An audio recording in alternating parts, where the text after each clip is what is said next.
ஆரம்பம் முதலே திமுக அரசு 2021 ஆட்சிக்கு வந்ததிலிருந்தே எதிர்க்கட்சிகள் வைக்கக்கூடிய குற்றச்சாட்டு என்னன்னா, திமுக அரசு வீண் செலவு பண்ணுது, மக்கள் வரி பணத்தை வீணடிக்குது அப்படிங்கிற குற்றச்சாட்டை தொடர்ச்சியா திமுக அரசு மீது வச்சுட்டே வராங்க.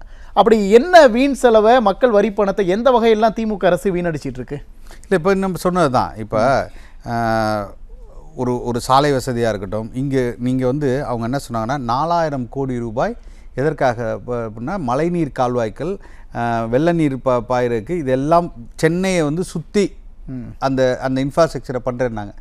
இப்போ வரைக்கும் அவங்களால அதை முடியலை. இன்றைக்கும் மோட்ரு போட்டு இன்றைக்கி மழை 2 தூறுனாவே மோட்ரு வச்ச வண்டியை கொண்டு வந்து அங்கே நிறுத்திடுறான். போட்டை கொண்டு ஒரு 50 போட்டை நிறுத்திடுறான்.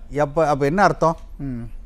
இன்றைக்கும் அந்த ப்ராஜெக்ட் முடியல, இட் இஸ் எ ஃபெயிலியர்னு அர்த்தம். ஓகே, 4000 கோடியில் நீ மனசாட்சி தொட்டு சொன்னால் 1000 கோடி நீ செலவு பண்ணியிருந்தாலும் இந்த விஷயத்தை கரெக்டாக பண்ணியிருக்கலாம். இல்லை, அப்போ பெருமளவு முறைகேடு நடக்கிறதுனால கடன் சுமை அதிகரிச்சிருச்சு அப்படின்னு சொல்ல வரீங்க? உறுதியாக நீங்கள் அதை தான் சொல்கிறேன். நீங்கள் ஹவுசிங் போர்டு, நீங்கள் இன்றைக்கி நம்ம சொல்கிறோம் இல்லையா, இன்றைக்கி குடிசை மாற்று வாரியம்னு சொல்கிறோம், குடிசை மாற்று வாரியம்னு சொல்கிறோம்.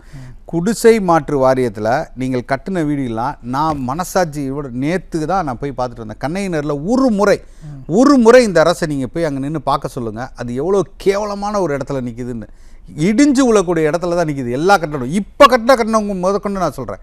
கிட்டத்தட்ட 2 ஆண்டுகளுக்கு முன்பு கட்டணம் கூட இந்த பேட்ச் ஒர்க் கதை தான்.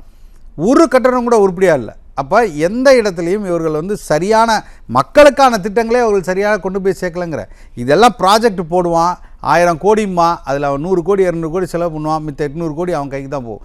அதை வைத்துக்கொண்டு தெருவாக ஊரெங்கும் எல்லாம் மாநாடை போட்டுக்கொண்டு நான் வளர்கிறேன் மம்மின்னு காட்டிக்கிறதுக்கு மட்டும்தான் ஸ்டாலினும் இன்பநிதி வரைக்கும் போகிறாங்களே தவிர, அடுத்து அவர்களின் புதல்வர்களை கொண்டு வந்து வைக்கிறதுக்கு தான் இந்த வருமானம் தேவைப்படுதே தவிர, மக்களுக்கான எந்த நலத்திட்டங்களையும் இவர்கள் சரியாக முதலீடு செய்யலைங்கிறதா இதோட இது.